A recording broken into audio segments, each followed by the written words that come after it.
بسم الله الرحمن الرحيم. في الفيديو ده يا سنة أولى هنحل تقييمات الكتاب الوزاري استعدادا لامتحانات شهر مارس، وهنحل الأسئلة اللي فيها أفكار، أما الأسئلة المباشرة تحلوها مع نفسكم. انتبهوا معايا كده.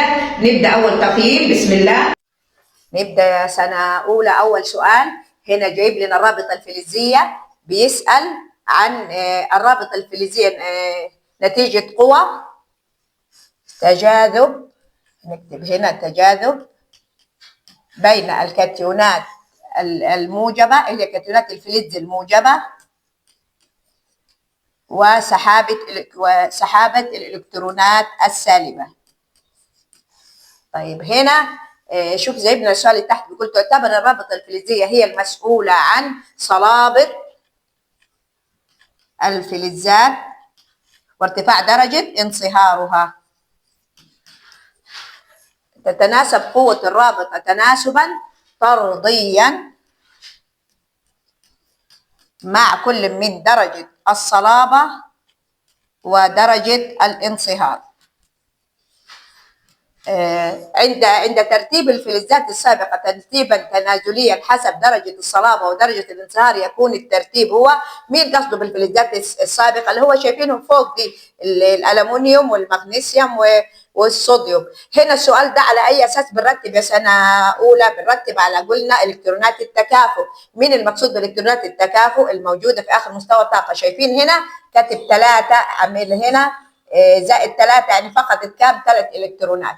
هنا زائد 2 يعني فقدت كام؟ إلكترونين. هنا زائد يعني فقدت إلكترون واحد.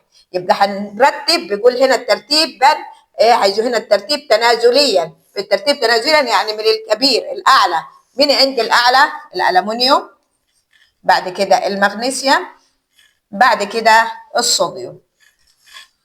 يلا نشوف السؤال ده. هنتكلم هنا عن السبائك. يلجأ الإنسان إلى استخدام السبائك في الصناعة.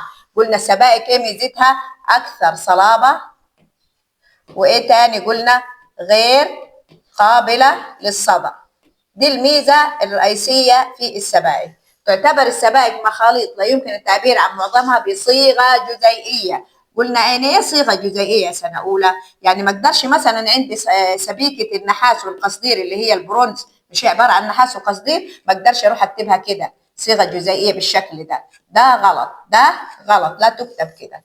لكن بنتعامل معها ازاي؟ بنقول اسمها سبيكة البرونز، سبيكة الذهب والنحاس، سبيكة التيتانيوم زي اللي خدناها في الترم الأول. الفلزات النقية بنقول ايه؟ لينة، بينما السبائك أكثر صلابة. طيب نجي السؤال اللي وراه. من أشهر السبائك سبيكة البرونز تتكون، وقلت ننتبه في السؤال ده لما يجينا نشوف النسبة اللي أنت كاتبها. هو كاتب نسبة هنا 5%. من ال 5% اللي هو القصدير ورمزه SN، وبنسبة 95% اللي هو النحاس. تستخدم سبيكة البرونز في صناعة قلنا الميداليات والتماثيل والحلي. طيب ليه قلنا؟ لأنها أكثر صلابة وغير قابلة للصدأ. طيب تعالوا نكمل بقية الأسئلة. نشوف السؤال ده. إعادة التدوير، بيتكلم عن إعادة تدوير الفلزات، يقصد بها تحويل، هنكتب النفايات إلى مواد جديدة صالحة للاستخدام. طيب نجي نشوف هنا عندي المواد اللي بيتم، أشهر المواد اللي يتم إعادة تدويرها قلنا النحاس والألمنيوم والحديد. طيب بيقول لي علل. أول سبب تناقص، هنكتب هنا تناقص نسبة وجودها في الطبيعة، يعني ابتدت تقل العناصر دي في الطبيعة. 2 صعوبة استخلاصها من الطبيعة. طبعا احنا بنستخلصها من فين؟ من الطبيعة. ثالث حاجة انخفاض تكلفة إعادة التدوير. لما بقارنها بالاستخلاص طبعا إعادة التدوير تكلفتها أقل. طيب بعد كده هنا عندنا تعريف الفلزات واللا فلزات والرابطة الفلزية والسبائك. دي أسئلة مباشرة هتلاقوها واضحة عندكم في الكتاب. تعالوا هنا بيقول لي إيه؟ هنا بيقول لي استخرج الكلمة الغير مناسبة ثم اكتب ما يربط بين باقي الكلمات. كاتب الذهب، الفضة، البروم. طب هنطلع منهم هنا مين؟ البروم. ايه يربط؟ يعني الذهب والفضة والزئبق مشتركين في ايه؟ كلهم عناصر فلزية او فلزات. طب نجي للسؤال اللي تحت، الفسفور، البروم، الزئبق، الكبريت. هنا العكس، هنطلع الزئبق كلها ايه؟ لا فلزات. العناصر الباقية كلها لا فلزات. طيب نجي الجرافيت، البروم، الفسفور، الكبريت، دي كلهم لا فلزات. بس هنا عندي مين؟ هنطلع الجرافيت لان هو ده اللا فلز الوحيد الموصل للتيار الكهربي. يبقى هنا هنكتب لا فلزات رديئة التوصيل للتيار الكهربي. خلاص، السؤال ده مهم انتبهوا عشان بيعمل عندنا لبس. اليود، الكبريت، الكربون، الهيدروجين، برضه هذه كلها لا فلزات. بس انا هطلع مين؟ انا هطلع الهيدروجين، كلها لا فلزات. ايه حالتها الفيزيائيه؟ ايه كلها الباقيين فلزات، لا فلزات اقصد صلبه. هنطلع اللي هنا عندنا البرونز، الكلور، النحاس. هنطلع مين هنا؟ هنطلع البرونز لان الباقيين ايه هنا؟ فلزات نقيه، لكن البرونز دي ايه؟ سبيكه. كده واضح؟ طيب علل الكالسيوم 20. شوف هنا مدينا كام؟ العدد الذري 20 فلز، بينما الكلور لا فلز. يقول ده ايه؟ هنوزع اهو الكالسيوم اهو 2 8 8 2. يبقى هنكتب الكالسيوم فلز ليه؟ لان مستوى الكالسيوم يحتوي مستوى الطاقة الأخير على كام؟ على 2. طيب ونجي للكلور نوزعه أهو 2 8 7. آخر مستوى طاقة فيه كام؟ 7. يبقى هنقول الكلور لا فلز لأن آخر مستوى طاقة يحتوي على 7 إلكترونات.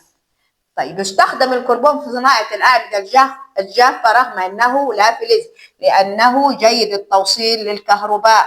طبعا هو الوحيد العنصر اللا فلز الموصل للكهرباء، جيد التوصيل للكهرباء. طيب نجي بعد كده الكالسيوم 20 أكثر صلابة من الصوديوم 11. السؤال ده مهم. أنا قلت درجة الصلابة بتعتمد على إيه؟ على إلكترونات التكافؤ. إيه قصدي بإلكترونات التكافؤ؟ اللي هي الإلكترونات الموجودة في آخر مستوى طاقة. أهو الكالسيوم عندي شايفين 2 8 8 2. طب نجي نوزع هنا الصوديوم 2 8 1. هاي يبقى هنقول إيه؟ لأن إلكترونات التكافؤ في الكالسيوم هي قلنا أكبر، هنكتب كده هي دي علامة أكبر من إلكترونات التكافؤ في مين؟ الصوديوم. أكبر من إلكترونات التكافؤ في الصوديوم. طيب يقول تستخدم سبيكة البرونز في صناعة الميداليات بدل من النحاس. قلنا ما دام اسمها سبيكة يبقى لأنها أكثر صلابة، هنكتب لأنها أكثر صلابة وغير قابلة للصدأ. كده واضح؟ طيب هنا 3، ما فائدة إعادة تدوير؟ ده طبعا ده سؤال سهل. السؤال هنا رقم 4، السؤال ده حلو. بيقول عنصران ألف وب درجة انصهارهما على الترتيب. يعني على الترتيب؟ يعني الدرجة الأولى دي تخص ألف أهي، والدرجة الثانية تخص ب، يعني تمشي قصده بنفس الترتيب. ألف درجة انصهارها 1538 وب 115.2. ما نوع كل منهما؟ طبعا درجة انصهاره الأعلى هو اللي هيكون إيه؟ فلز. يبقى هنكتب ألف نوعها إيه؟ فلز، وب لا فلز. علل هنكتب إيه؟ لأن درجة الانصهار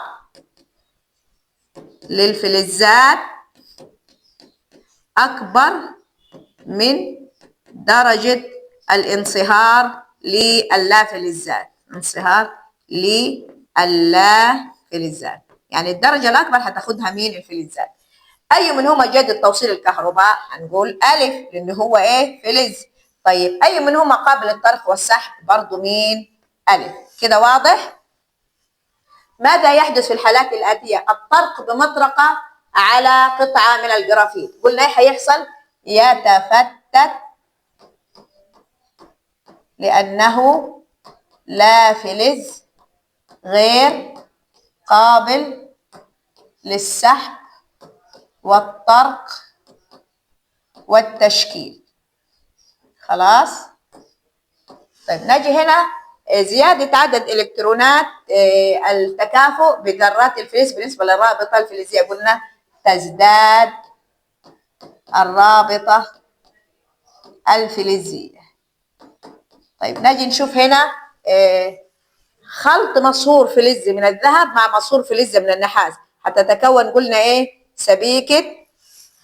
تتكون سبيكة الذهب والنحاس أكثر صلابة وغير قابلة للصدأ. خلاص؟ طيب نجي هنا ندخل بقى في التقييم الأسبوعي. تعريف ما المقصود؟ الرابطة الفلزية والسبائك وعادة التدوير دي موجودة بصورة مباشرة في الكتاب. ناخد هنا كيف تفرق الفرق بين الفوسفور والحديد من حيث البريق المعدني. هنكتب هنا الفوسفور هنا، ده هنا تعملوها زي جدول كده يا سنة أولى، لما يجيكم ده هتعملوها زي جدول. هنكتب الفوسفور هنا ليس له بريق، دي أول حاجة. طيب هنا الحديد له بريق. طيب القابلية للسحب برضو الفوسفور غير قابل للسحب والطرق والتشكيل، هنا قابل للسحب والطرق والتشكيل. التوصيل الحرارة والكهرباء الفوسفور رديء، هنا ايه؟ هنكتب جيد. درجة الانصهار الحديد أعلى، خلاص، هنكتب من الفوسفور، يبقى درجة انصهار الحديد أعلى من درجة انصهار الفوسفور. الصوديوم والجرافيت من حيث البريق. الصوديوم هنا هنكتب الصوديوم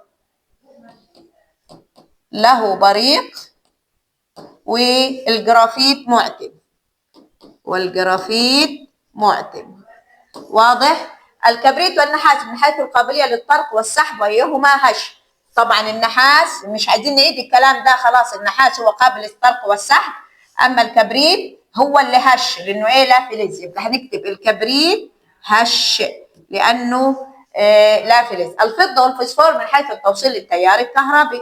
مين اللي هيوصل؟ الفضة. يبقى الفضة هنكتب هنا هي جيد التوصيل، لكن هنا الفوسفور هنكتب رديء التوصيل للتيار الكهربي.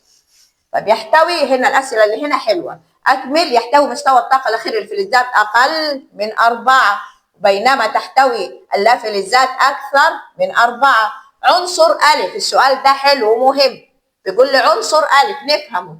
مستوى طاقته الأخير M، يعني هنرسم أول واحد إيه؟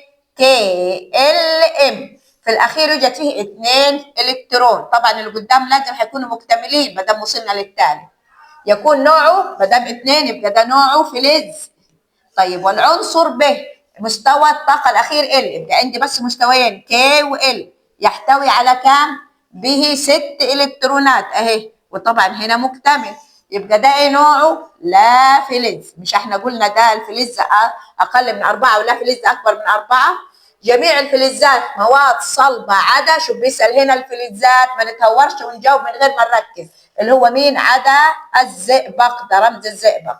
جميع اللافلزات رديئة التوصيل الكهربي، ها بيقول اللافلزات كلها رديئة التوصيل الكهربي عدا الكربون.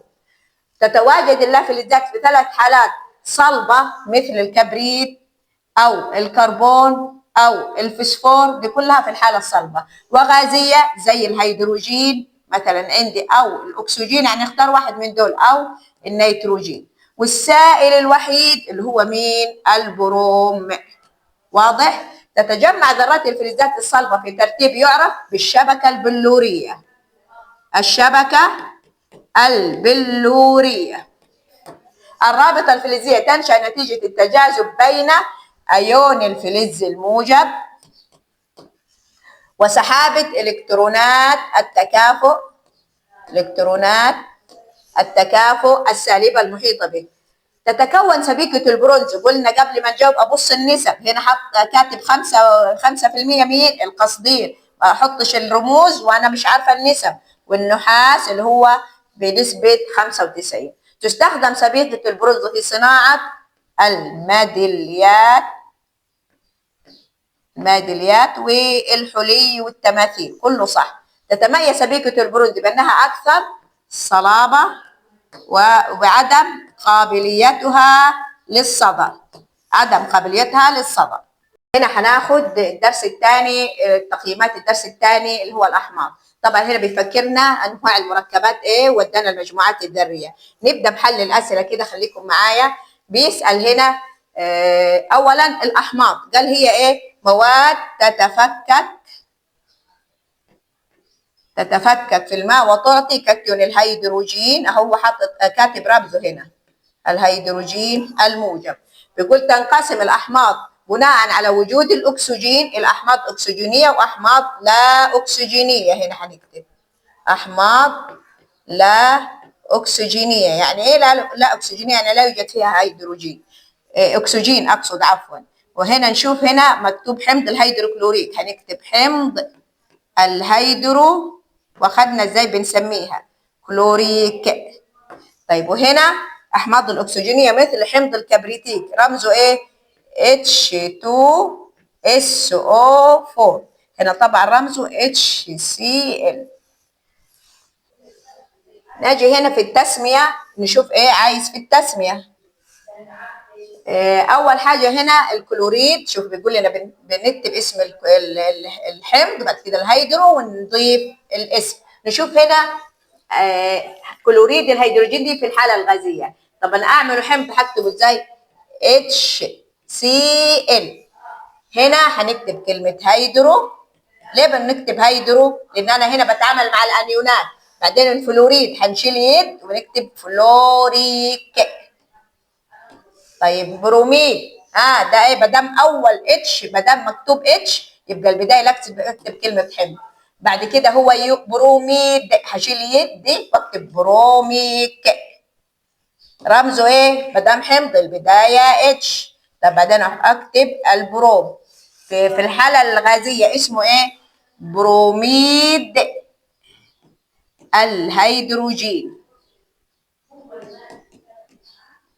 واضح؟ طيب ناجي هنا كبريتيد، ده بداية حمض. بعد اكتب الهيدرو، والحمض ده مهم عشان افرق بينه وبين الكبريتيك والكبريتوز.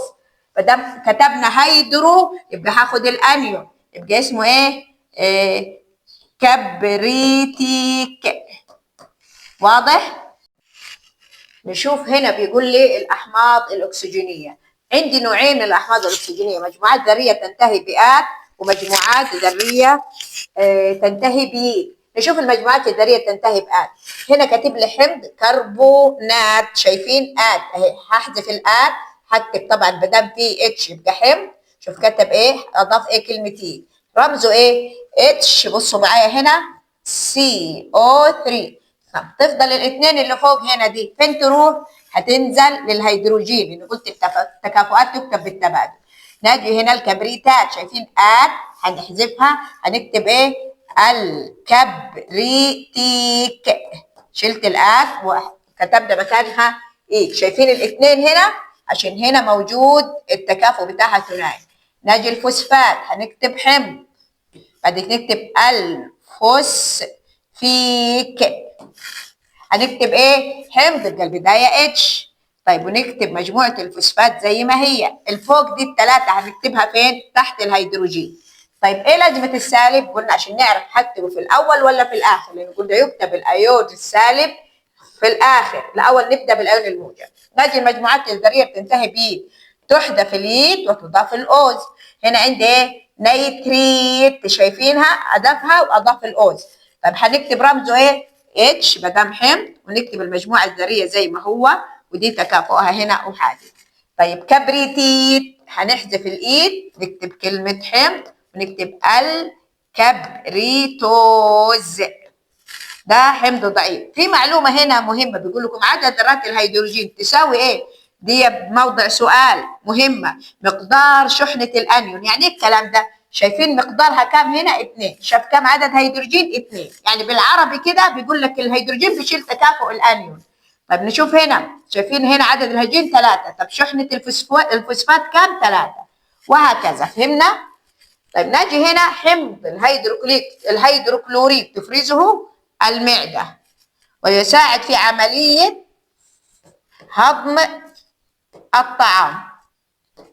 طيب حمض اللاكتيك يمد العضلات بالطاقة عند نقص الأكسجين. تراكم حمض اللاكتيك في العضلات يسبب شد عضلي. طيب نكمل كده. أكمل العبارات الآتية. الصيغة الجزيئية لمجموعة كربونات، نكتب CO3 سالب 2. مش مشكلة سالب دي قدام ولا ورا ما تفرقش. طب مجموعة الكبريتات SO4 أهو هنكتبها ورا عادي.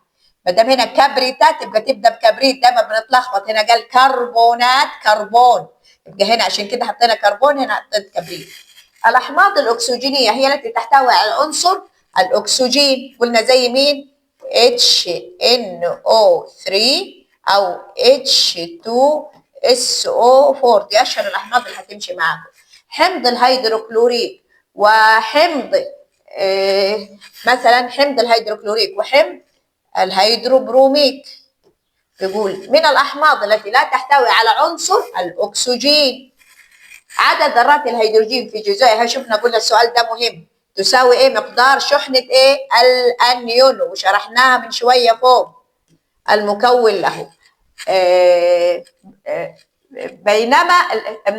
بينما عدد المجموعات الهيدروكسيد في الجزيء القلوي مقدار شحنة ايه؟ الهيدروكسيد مقدار شحنة الكاتيون. السؤال ده مهم. حمض اللاكتيك يمد العضلات بالطاقة عند نقص الأكسجين وتراكمه في العضلات يسبب شد عضلي. اذكر مثالا مجموعة ذرية موجبة اللي هي مين؟ الأمونيوم. برافو عليكم. حمض لا يحتوي على عنصر الأكسجين ويتكون من أنيون. شوف هنا الشرط، الأنيون إيه؟ في حالة سائلة. الأنيون يعني لا فلز. لا فلز اللي في الحالة السائلة مين؟ اللي هو البروم. وعشان أنيون نكتب السالب هنا. لما أعمل حمض اكتب إيه؟ حلو السؤال ده، HBr. ما اروحش اكتب أي حمض الأكسجين وخلاص، هو اشترط الأنيون اللي عايزه إيه. حمض تفرزه المعدة، قلنا حمض الهيدروكلوريك اهو نكتبها فوق هنا اهو HCl. حمض اكسجيني يحمل 3 شحنات سالبة. يبقى بدام قال لي حمض اكسجيني هدور في المجموعات الذرية. طب ايه يعني 3 شحنات سالبة؟ اشوف المجموعة الذرية لتكافؤ الثلاثي اللي هي مين؟ ايه؟ BO4 سالب 3. عشان ايه الثلاثة دي؟ هشيلها هيدروجين، نعملها حمض H3BO4. يبقى عرفنا يحمل 3 شحنات سالبة ازاي؟ حمض يفرز في العضلات، قلنا حمض اللاكتيك.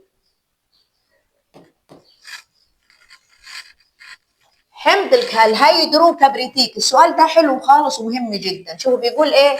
عايزين نكتب الصيغة الكيميائية. بيقول قال الهيدرو، يبقى هندور هنفكر في مين؟ في الانيونات ولا المجموعات الذريه؟ ما دام قلنا هيدرو يبقى فكر في الانيونات. يبقى قال حمض هنكتب الاول اتش. طيب قال كبريتيك، مين الانيون عندي؟ اس اهو اللي هو الكبريتيك. طبعا تكافؤ ثنائي هنكتب الهيدروجين هيشيل التو. ناجي هنا حمض الهيدروبروميك، برضه ما دام قال هيدرو يبقى هفكر في الانيونات ولا المجموعات الذريه؟ لا في الانيونات اهو. ما دام قال حمض نبدا باتش. في ايه هو الانيون؟ هطلع اسمه من الحمض، اسمه ايه؟ بروم اهو. طيب حمض الكبريتوز، لاحظوا هنا اختفت كلمه هيدرو. اختفت كلمه هيدرو. ما دام قال حمض هبدا بهيدروجين. شايفين بتنتهي بايه؟ اوز. اوز يبقى هدور في المجموعات الذريه اللي بتنتهي بي. اللي فيها يكون ايه؟ كبريت اللي هي O3. طبعا تكافؤها ثنائي هيشيلوا مين؟ الهيدروجين. 4 حمض الفوسفوريك او الفوسفيك كله صح. هنكتب ايه؟ حمض البدايه اتش، مجموعه الفوسفات، ما دام ايك هنا ما فيش هيدرو يبقى هدور في المجموعات الذريه. ايك هدور في المجموعات الذريه تنتهي بات اللي هو الفوسفات BO4 وتكافؤها ثلاثي هيشيلوا مين؟ الهيدروجين. حمض النيتريك ما فيش هيدرو يبقى هدور في المجموعات الذريه. اول قال حمض هكتب اتش. طيب النيتريك هدور على مجموعة NO. ها 2 ولا 3؟ لا مش 2. ليه؟ مش عشان كاتب النيتريت، لا احنا قلنا دي اصلها ات، يبقى هناخد ايه؟ النترات اللي هي HNO3. طيب ما فائدة حمض المعدة؟ يسهل عملية الهضم. حمض اللاكتيك قلنا يمد العضلات بالطاقة عند نقص من الأكسجين. عايزين هنا الاسم ونوعه. حمض يعني أكسجيني ولا لا أكسجيني؟ ها اسمه ده حمض إيه؟ حمض ها مش هنقول هيدرو لأن دي مجموعة ذرية. الكبريتيك ده أكسجيني ولا لا أكسجيني؟ برافو، حمض أكسجيني. خلاص هنا ده اسمه إيه؟ هيدروكسيد. دي ايه؟ مجموعة ذرية. عرفنا فين من مجموعة ذرية؟ انها بتحمل شحنة سالبة. طيب ده ايه؟ حمض الكربونيك.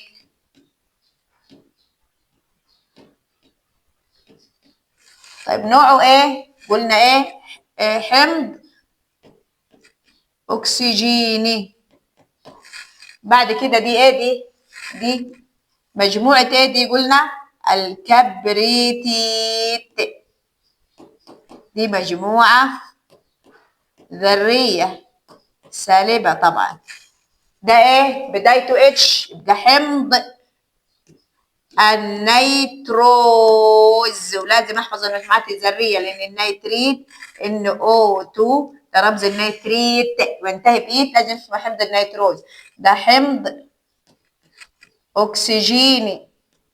طيب هنا برافو، ده ما دام اتش يبقى حمض الفلوريك. ده ايه؟ حمض لا اكسجيني. شايفين ما فيش هنا اكسجين. طب هنا بيبدا باتش يبقى حمض ونكتب الهيدرو كلوريك يبقى برضو حمض لا اكسجيني. واضح؟ طيب ما المقصود بالمجموعه الذريه والاحماض الاكسجينيه؟ دي كلها موجوده واضحه في الكتاب. بيقول كيف تفرق بين مجموعه الكربونات ومجموعه الكبريتيت من حيث عدد الشحنات التي تحملها والصيغه الجزيئيه. نكتب الصيغه الجزيئيه البيكربونات HCO3 والشحنه هنا ايه؟ سالب. طب خلاص كده كتبنا عدد شحنات وصيغه. الكبريتات SO4 هنا -2. حمض الكبريتيك وهيدروكسيد الكالسيوم من حيث الصيغه الجزيئيه. حمض الكبريتيك هنكتبه ازاي؟ H2SO4.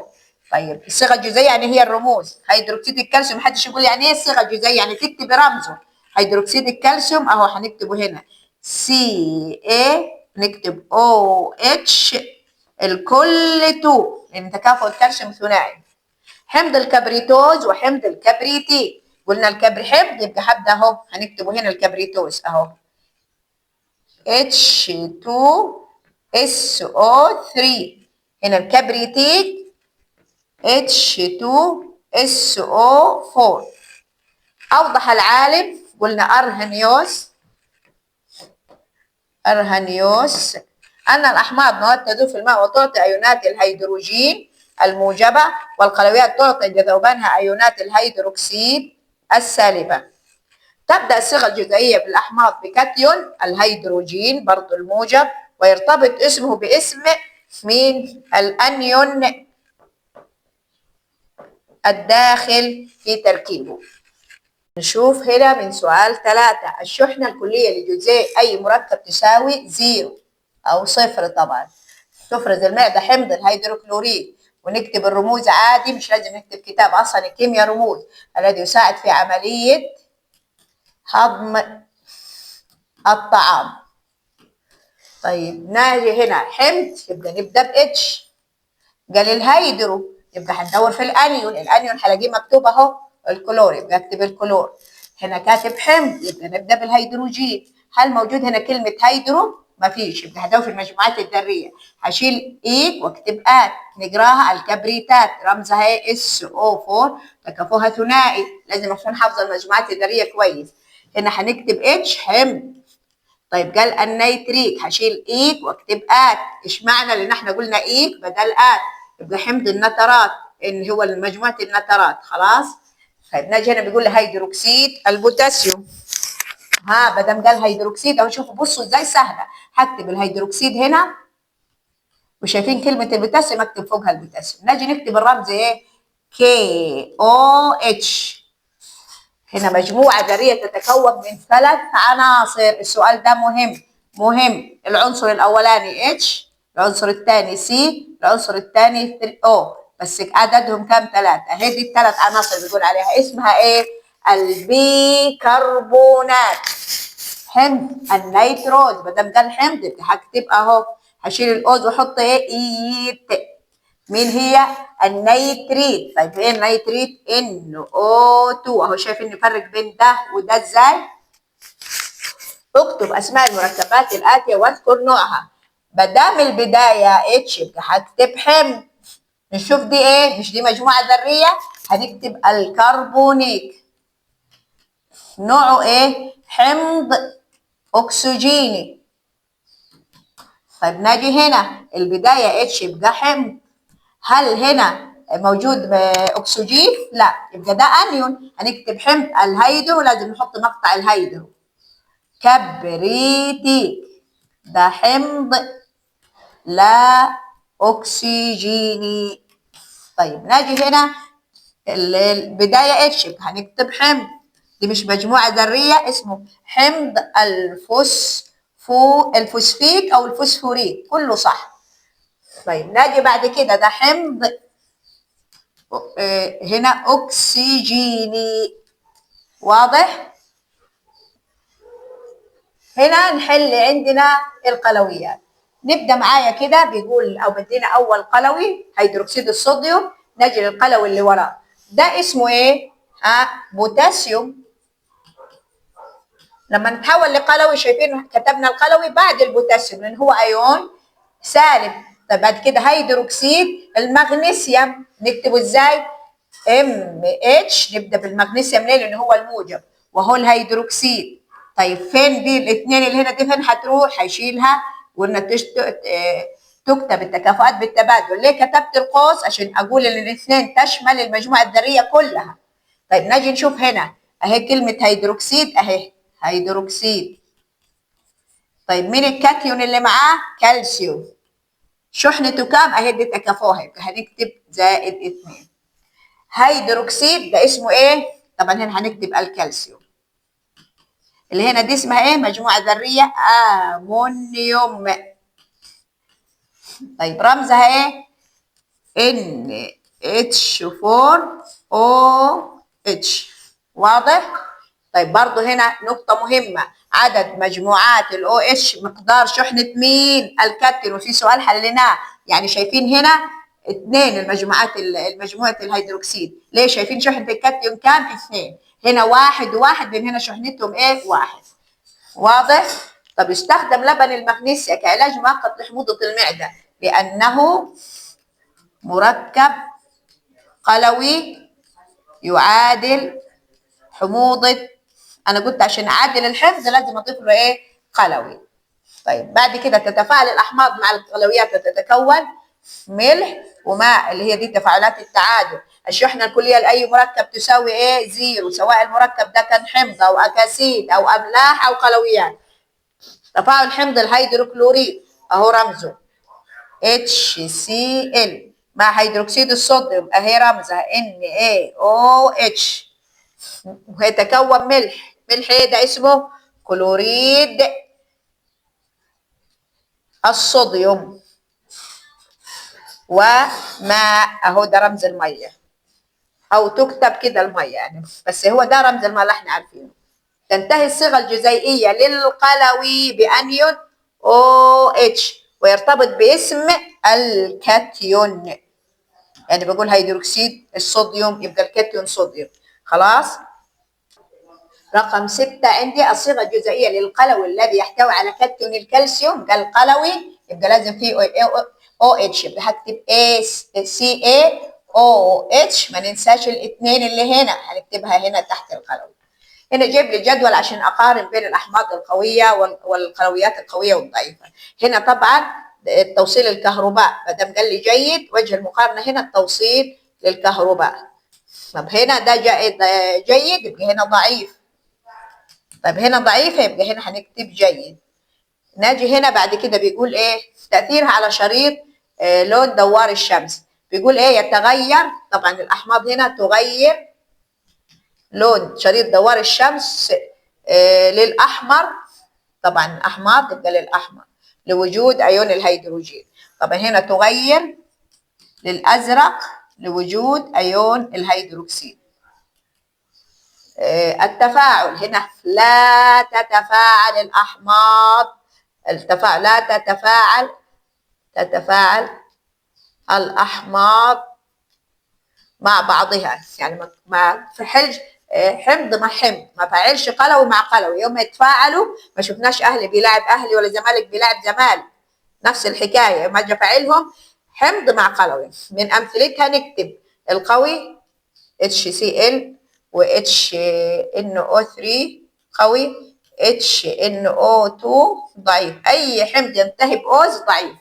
هنا البوتاسيوم هيدروكسيد البوتاسيوم، هيدروكسيد الصوديوم، انا نمسح دي هيدروكسيد هنا، بصوا معايا هيدروكسيد الصوديوم، اللي ضعيف هيدروكسيد الامونيوم. نشوف هنا عندي الاكاسيد، قال لي مواد تنتج من اتحاد عنصر فلز او لا فلز، او كاتب مش الاثنين، خلاص يعني يا ده يا ده. طيب هنا قال تتكون نتيجة احتراق، هنا بتكلم عن الأكاسيد اللافلزية، نتيجة احتراق إيه؟ اللافلزات. طيب احتراق إيه هيديني ثالث أكسيد الكبريت؟ احتراق الكبريت. عرفت من فين؟ أهو من هنا الكبريت.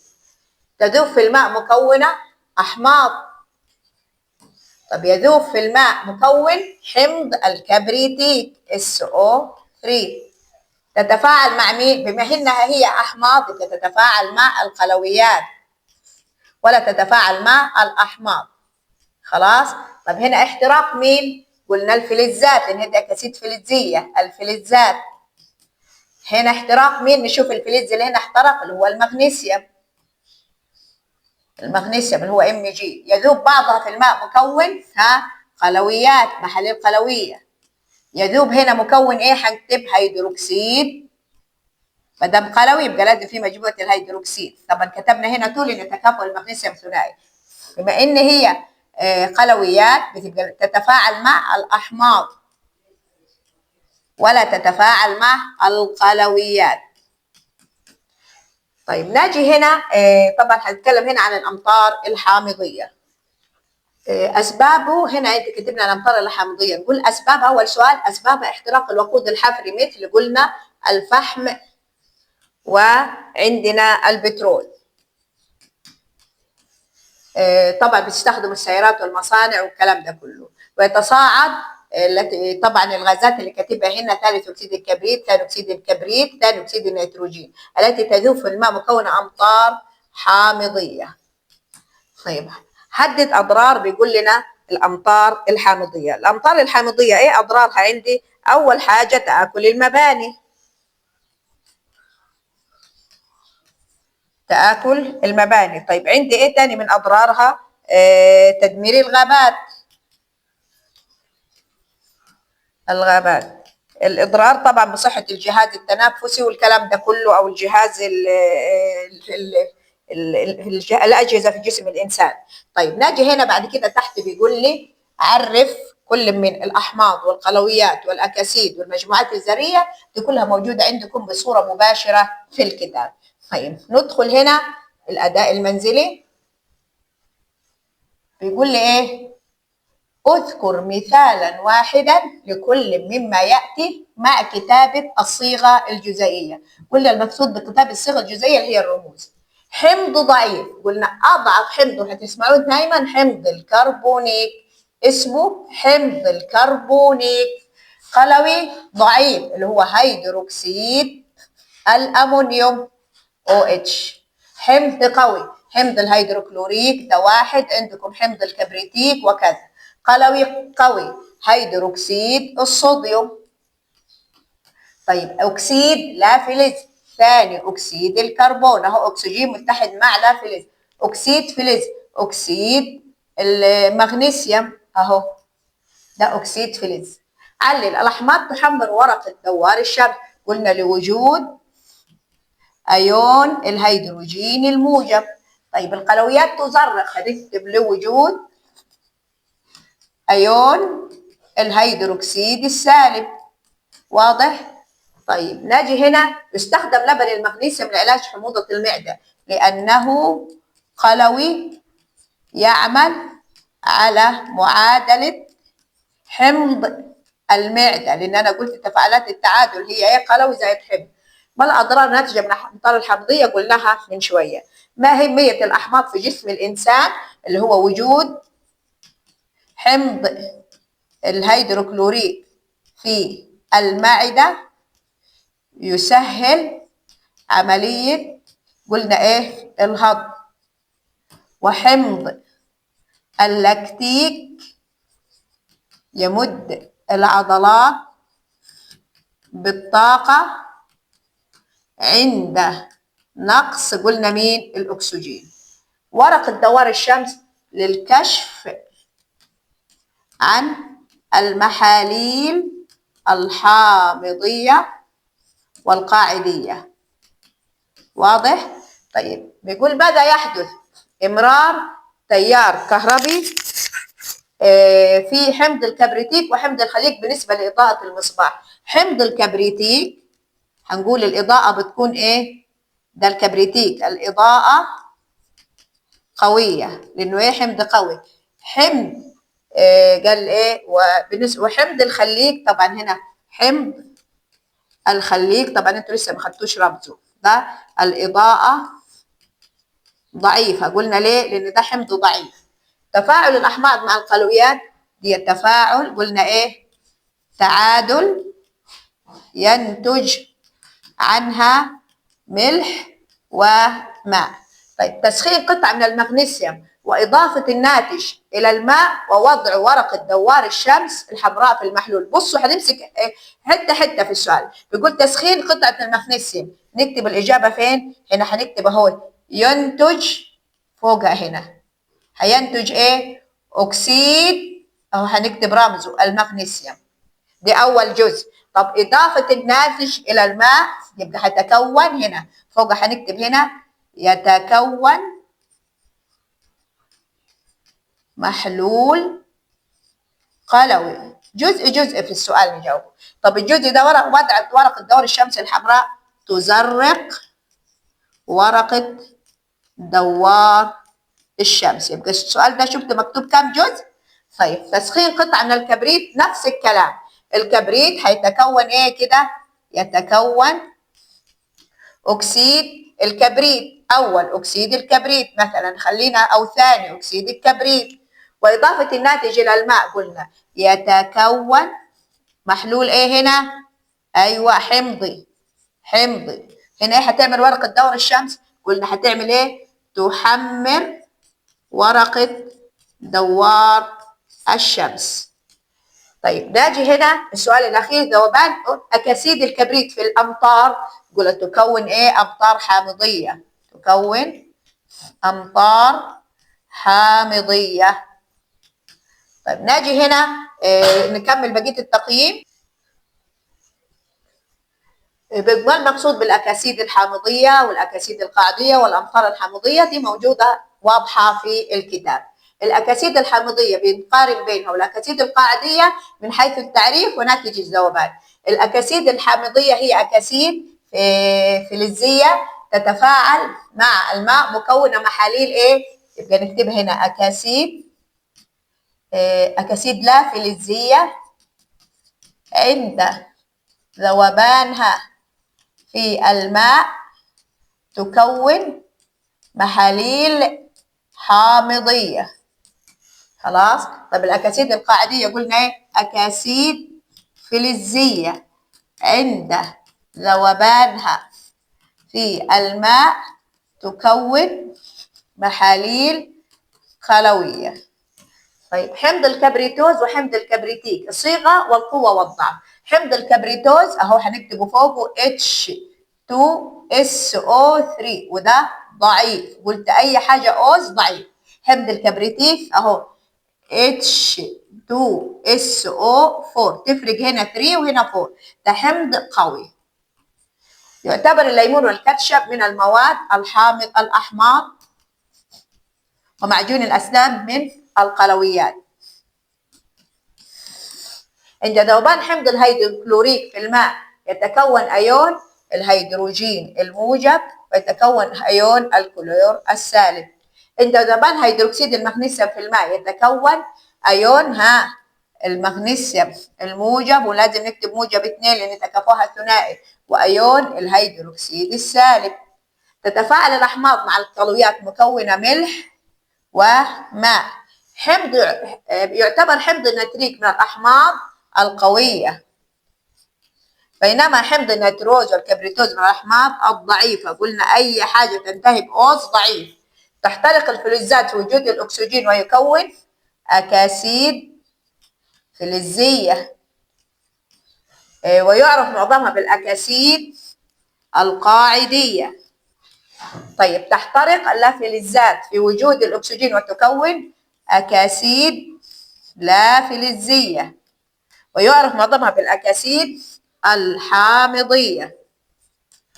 طيب ذوبان ثالث أكسيد الكبريت في الماء هيكون إيه؟ قلنا محلول حامضي. ليه حامضي؟ لأن الكبريت ده إيه؟ لا فلز. ذوبان بيكون هيدروكسيد المغنيسيوم. هنا حلو السؤال ده مهم. هيدروكسيد المغنيسيوم ده محلول قلوي، يبقى هو جاء من فين؟ أكيد من أكسيد المغنيسيوم، لأن قلنا الأكاسيد الفلزية أكاسيد إيه؟ قاعدية. ينتج عن احتراق الوقود الحفري أكاسيد، قلنا ثاني أكسيد النيتروجين، ثالث أكسيد الكبريت، ثاني أكسيد الكبريت، كل دي بتنتج عن الوقود الحفري. ناخد هنا الأدلة، ده الدرس الثاني. بيقول إيه هنا؟ مواد الأدلة. مواد إيه؟ المواد كيميائية تستخدم للكشف عن طبيعة الوسط الكيميائي، حمض أو قلوي أو متعادل، من خلال الأدلة الكيميائية. الأدلة الكيميائية تستخدم الأدلة الكيميائية في هنا تستخدم الأدلة الكيميائية في الأحماض والقلويات وحتى في الحياة اليومية. ابتكر العالم سيرين سورينسن بقياس الرقم الهيدروجيني التمييز بين الأحماض، قلنا إيه؟ القلويات، وإيه تاني قلنا؟ المتعادلة. خلاص، المحاليل المتعادلة. مقياس البي اتش مدرج من 0 ل 14 ويعبر عن حامضية أو قاعدية أو تعادل أو المحاليل المتعادلة يعني. دليل دوار الشمس يصلح للتمييز بين قلنا الأحماض والقلويات، بين الأحماض والقلويات. والمحاليل المتعادلة فقط، ولا يصلح التمييز بين الأحماض وبعضها والقلويات وبعضها والقلويات وبعضها. يعني ما ينفعش أشوف من حمض قوي وحمض ضعيف. دليل يونيفرسال تقريبي. شوف بيقول بشكل تقريبي، يبقى هكتب يونيفرسال. لكن لو بدقة هنكتب بي اتش ميتر. شايف هنا كاتب يحدد قيمة بدقة، من هنا اسمه ايه؟ بي اتش ميتر. طيب حيث يظهر القيمة على الشاشة مباشرة. طيب تزداد قيمة المحلول الحمضي كلما اقترب من الصفر. طيب وتزداد قيمة المحلول القاعدي كلما اقترب من 14. أي المواد أقل حامضية؟ أقل حامضية هنا عندي، أقل حامضية نشوف هنا رقم 7 بأقل حامضية هنا مين؟ الحليب. طيب أي المواد أقل قاعدية؟ أقل قاعدية اللي هو مين؟ البيض عندي هنا. طب هنا الرقم 8 يبقى مين؟ البيض. أي المواد؟ لا هنا البيض. أي أقل قاعدية؟ البيض. هنا هنكتب فوق، هنا هنمسحها دي، خليكم معايا. هنا أقل قاعدية هنا البيض.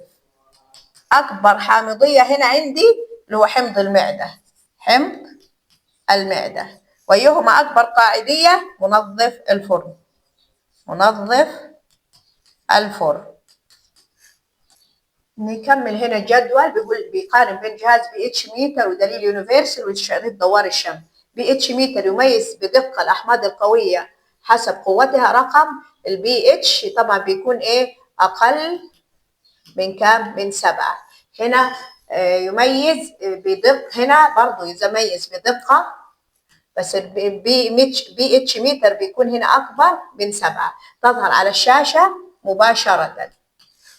طيب هنا يميز بين الأحماض القوية والضعيفة. هنا حسب يميز بين القوية والضعيفة. برضو هنا يميز بين القوي والضعيف. طب هنا حسب الألوان، هنا يغير لون دوار الشمس للأحمر، هنا يغير لون دوار الشمس للأزرق. هنا طبعا هنا في الماء النقي بيبقى هنا الماء النقي تبقى هنا متعادل. تظهر هنا قيمة الماء النقي هنا بتكون كام؟ 7. طبعا قيمته كام؟ 7. طيب تعالوا نشوف هنا الأسئلة اللي تحت.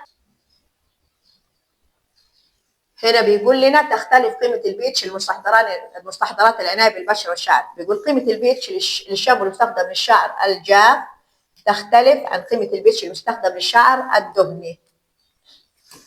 طيب هنا دي الأزهار اسمها أزهار الكوبيه. نشوف طبعا هنا انتبهوا، لون أزهار الكوبيه عكس دوار الشمس. هنا شوفوا شايفين في القلوية لونها أحمر، في الدوار الشمس في التربة القلوية أزرق، أقصد في القلوي أزرق. فانتبهوا للحكاية دي، تتلون باللون الأزرق. قلنا في التربة إيه؟ الحامضية. قلنا عكس دوار الشمس. انتبهوا للحكاية دي. نشوف هنا الغازات. هنا غاز ثاني أكسيد الكربون غاز حامضي، قلنا لأن ده أكسيد لا فلزي. هنا ده غاز قاعدي. هنا دي ليس لها تأثير، يعني ما بتغيرش ورقة دوار الشمس. هنا تزيل لون دوار الشمس. طيب نجي هنا بتغير، قلنا اللون دوار الشمس للون الأحمر، وهنا تغيره للون الأزرق. هنا لا يتغير، وهنا طبعا تزيل اللون. هنكتب اذكر مثالا واحدا لكل مما ياتي. غاز يحمر لون ورقة دوار الشمس، يعني عايزينه غاز حامضي اللي هو غاز ثاني اكسيد الكربون. غاز يزرق لون دوار الشمس اللي هو غاز قاعدي، غاز النشادر. غاز متعادل التأثير على ورقة دوار الشمس اللي هو يعني ايه متعادل؟ يعني لا يغير لونها، والنيتروجين والهيدروجين والأكسجين وهكذا. دليل كيميائي يقيس الرقم الهيدروجيني. بصوا بيقول ايه؟ بدقة، واللي هو بي اتش ميتر. لو قال تقريبي هنقول دليل يونيفرسال. علل لا يصلح ورق دوار الشمس للتمييز بين الحمض القوي والضعيف لأنه يتلون باللون الأحمر في جميع الأحماض، ما بيفرقش بين قوي وضعيف. لا يؤثر الماء المقطر في ورقة دوار الشمس، قلنا لأنه متعادل التأثير تأثير ويحتوي على عدد متساوي من أيون الهيدروجين الموجب وأيون الهيدروكسيد السالب. حمض النيتريك يحمل ورقة دوار الشمس، قلنا لوجود أيون الهيدروجين الموجب. طيب هيدروكسيد الكالسيوم مزرق لوجود أيون الهيدروكسيد السالب. جهاز بي اتش ميتر أكثر دقة من شريط يونيفرسال في تحديد قيمة بي اتش لوجود، قلنا إيه هنا هنكتبها هنا تحت أهو، أو نكتبها هنا، بصوا أهو من هنا، لوجود شاشة رقمية يظهر الرقم مباشرة. ماذا يحدث في الحالات التالية؟ وضع قطعة من السكر في أنبوبة اختبار بها حمض الكبريتيك المركز، قلنا إيه؟ تحترق قطعة السكر، طبعا إنه مركز. وضع ورقة دوار الشمس حمراء وأخرى زرقاء في أنبوبة بها غاز الهيدروجين لا يتغير لونها. تغير لونهم، خلاص الاثنين ما يتغيروش. وضع ورقة دوار الشمس حمراء وأخرى زرقاء في أنبوبة بها غاز كلور تزيل لون الورقتين. طيب وضع ورقة دوار الشمس حمراء وأخرى زرقاء في أنبوبة بها غاز ثاني أكسيد الكربون، قلنا الحمراء تظل كما هي والزرقاء تتغير للون الأحمر. وضع ورقة دوار حمراء وأخرى زرقاء في غاز النشادر، هنقول الزرقاء تظل كما هي والحمراء تتغير للون الأزرق. لازم أجاوب على الورقتين. إضافة هيدروكسيد الكالسيوم إلى تربة حامضية يعادل حموضة التربة لأنه قلوي. طبعا ما المقصود بالأدلة الكيميائية دي ودليل يونيفرسال والرقم الهيدروجيني دي موجودة بصورة مباشرة في الكتاب. يقول كيف تفرق بين الماء المقطر وحمض الهيدروكلوريك بطريقتين مختلفتين؟ هنقول الماء المقطر الأول الطريقة الأولى دوار الشمس، الماء هنقول إيه؟ لا يتغير لونه. أما الحمض يتلون باللون الأحمر، دي أول طريقة. طيب تاني طريقة جهاز إيه تاني؟ بي اتش ميتر، الماء يعطي رقم قلنا كام؟ 7. الحمض الرقم قلنا كام؟ أقل من 7. طيب غاز الأكسجين وغاز ثاني أكسيد الكربون عن طريق قلنا إيه؟ دوار الشمس. الأكسجين لا يتغير لون ورقة دوار الشمس. ثاني أكسيد الكربون تتغير للون الأحمر. طيب غاز النشادر وغاز ثاني أكسيد النيتروجين، حلوة دي. غاز ثاني أكسيد النيتروجين اللي هو ده رمزه، ده غاز إيه؟ ده إيه؟ لا قلنا لا فلز، لا فلزات أكاسيد حامضية برضو عن طريق دوار الشمس. النشادر يتلون باللون الأزرق، وثاني أكسيد النيتروجين يتلون باللون الأحمر. خلاص أقصد عفوا أيوة غاز ثاني أكسيد الكربون، أيوة الأحمر صح. طيب بيقول هنا إيه؟ مواد كيميائية، مين هي دي؟ الأدلة الكيميائية.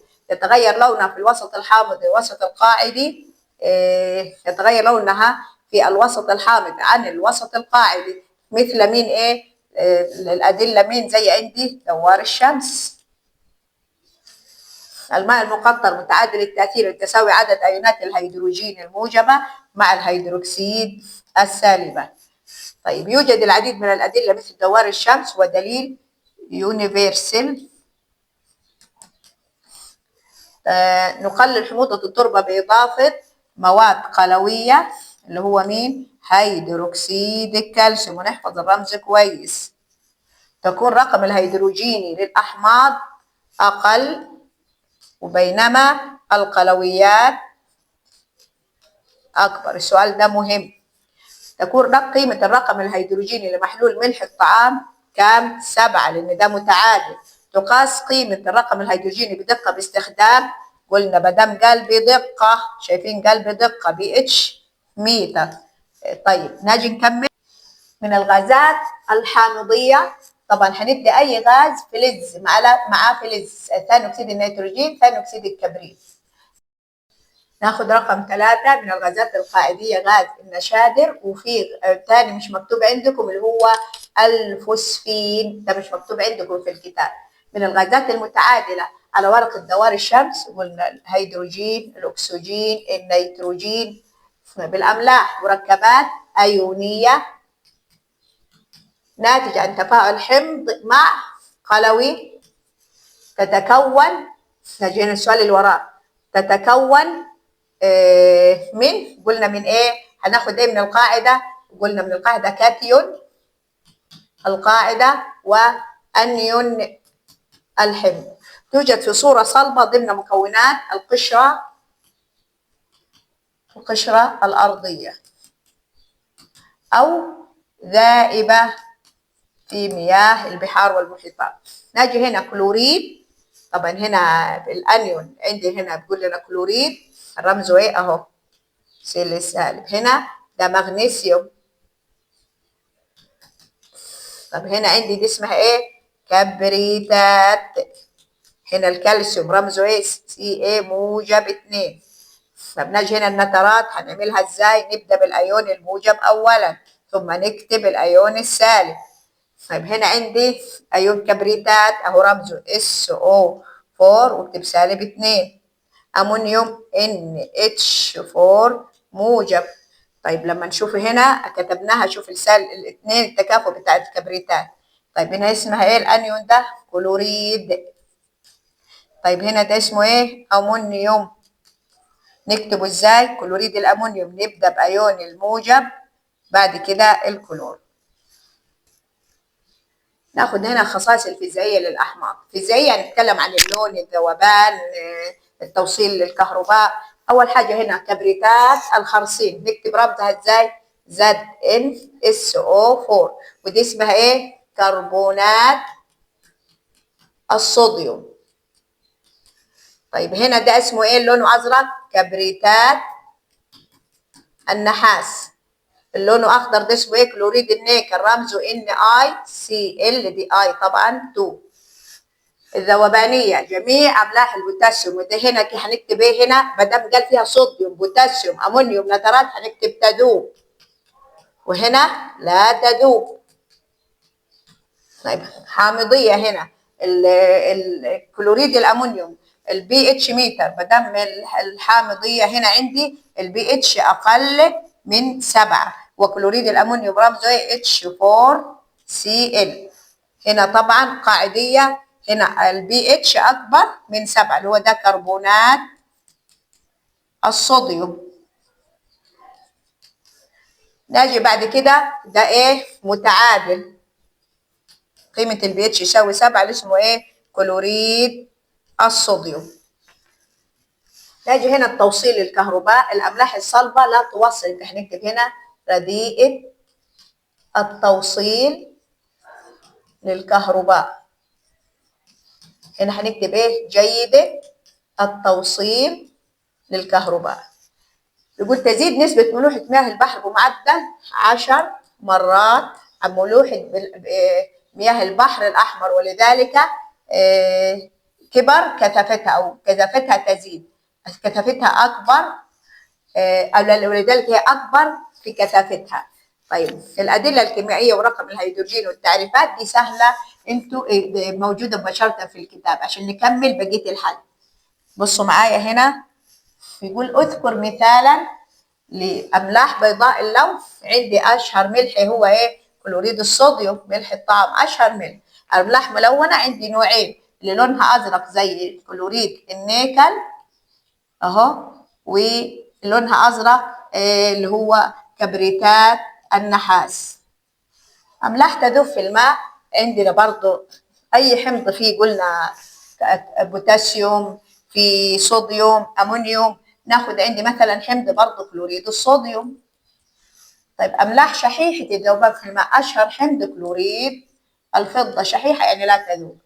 علل الملح كلوريد الصوديوم مركب أيوني. هذا حلو السؤال ده، لأنه يتكون الأيونات اللي عندي مين؟ من كاتيون الصوديوم أهو رمزه، وأنيون الكلور أهو رمزه. خلاص. يتكون ملح كلوريد المغنيسيوم من كاتيون مغنيسيوم واحد واثنين أنيون. قلنا ليه؟ طيب هنا دي مهمة جدا، إن عندي هنا بصوا معايا تكافؤ المغنيسيوم كام؟ عندي المغنيسيوم هنكتب لأن تكافؤ المغنيسيوم ثنائي، وتكافؤ الكلور أحادي. هنكتبه ازاي؟ MgCl2، لأن ده هو تكافؤ المغنيسيوم. لا يمكن الغرق في مياه البحر الميت لأن نسبة ملوحته عالية، مما تزيد من كثافته. خلاص. يعتبر محلول كلوريد الأمونيوم حمضي. الأول ده هنجاوب على الجزء ده، لأن قيمة البي اتش قلنا أقل من 7. وهنا بينما كربونات الصوديوم قلوي، لأن قيمة البي اتش خلاص هنا أكبر من 7. ماذا يحدث عند وضع دليل يونيفرسال في كل مما يلي؟ محلول كربونات الصوديوم قلنا هيتلون، قلنا كربونات الصوديوم قاعدي يتلون باللون الأزرق. إن محلول كلوريد الأمونيوم متعادل، لا يتغير لونه لأنه متعادل. محلول كلوريد الألمنيوم، الأمونيوم مش الألمنيوم، الأمونيوم يتلون باللون الأحمر. عند وضع محلول كربونات البوتاسيوم في الماء هنكتب إيه؟ لا يذوب في الماء ويترسب. بدنا ناخد هنا ما المقصود بالأملاح. دي سهلة نشوف تعريفها في الكتاب. يقول كيف تفرق بين كلوريد المغنيسيوم وترات الأمونيوم من حيث الكاتيون والأنيون والصيغة الجزيئية. كلوريد المغنيسيوم هنا هنكتب أهو، كلوريد المغنيسيوم ده الأنيون وده الكاتيون أهو كده، ما دام حطيت موجب كده يبقى ده الكاتيون. رمزهم إيه؟ ام، طبعا هنا زائد 2، MgCl2. نترات الأمونيوم هنا، النترات هي الأنيون، والكاتيون اللي هي مين؟ الأمونيوم أهو. نكتبهم إزاي؟ NH4NO3. طيب كبريتات الخرسين وكلوريد النيكل من حيث اللون والصيغة الجزيئية. كبريتات الخرسين ده لونه أبيض، الصيغة الجزيئية ZnSO4. كلوريد النيكل الصيغة بتاعته NiCl2 لونه أخضر. طيب كربونات الصوديوم وكربونات الكالسيوم من حيث الذوبان والصيغة الجزيئية. كربونات الصوديوم أهو رمزه الأول. طبعا هنا كربونات الصوديوم يذوب، وهنا ده لا يذوب ورمزه CaCO3. طب هنا كتبت 2 لان هنا التكافؤ حاد، لكن هنا ده ثنائي وثنائي بيروحوا مع بعض. محلول كلوريد الامونيوم ومحلول كربونات الصوديوم من حيث البي اتش. البي اتش هنا للكلوريد الامونيوم اقل من 7. هنا البي اتش هنا اكبر من 7. طيب قيمة تاني التأثير على شريطي دوار الشمس، ده هيديني لون ايه؟ أحمر، وهنا لون أزرق. الصيغة كلوريد الأمونيوم أهو هنكتبه هنا NH4Cl، هنا هنكتب الصيغة ايه؟ Na2CO3. طيب ينتج من تفاعل الأحماض مع القلويات ملح وماء، يتكون من اتحاد كاتيون قلوي مع انيون. طيب فتكون هنا قلنا ايه؟ الاملاح وانيون ايه؟ حمض. يتكون الملح من اتحاد ايون عنصر فلزي مع، طب العنصر الفلزي مع مين؟ مع مجموعه ذريه سالبه. اشمعنى؟ لانه قال لي ما عدا الهيدروكسيد. عند تسميه الملح نبدا باسم الانيون. ملح كبريتات النحاس لونه ازرق، بينما ملح مين لونه ابيض عندي هنا؟ قلنا كبريتات الزنك SO4. طيب يذوب كلوريد الصوديوم في الماء، بينما ملح كلوريد الفضة، وده اشهر ملح قلنا لا يذوب في الماء. كده هنا عندي يتكون ملح نترات الصوديوم من انيون، الانيون عندي NO3 سالب والكاتيون Na موجب. ملح يتكون ايه؟ عندي الكالسيوم ده الكاتيون، والكبريتات هنقول اسمه ايه؟ كبريتات الكالسيوم. نكتبه ازاي؟ CaSO4. تعتبر ملوحة مياه البحر الميت أعلى بحوالي 10 مرات. ملح كلوريد الأمونيوم بيعمل إيه؟ يحمر، وهنا بينما محلول ورق الدور الشمس محلول إيه؟ قلنا كربونات الصوديوم. خلاص؟ بكده يا سنة أولى خلصنا تقييمات الباب الأول كلها استعدادا لامتحانات شهر مارس. إن شاء الله بإذن الله نستكمل شرح الوحدة الثانية بحل تقييماتها في الفيديو القادم. شكرا لكم، مع تمنياتي لكم بامتحانات مارس سهلة. شكرا، وصلى الله على نبينا محمد وعلى آله وصحبه وسلم.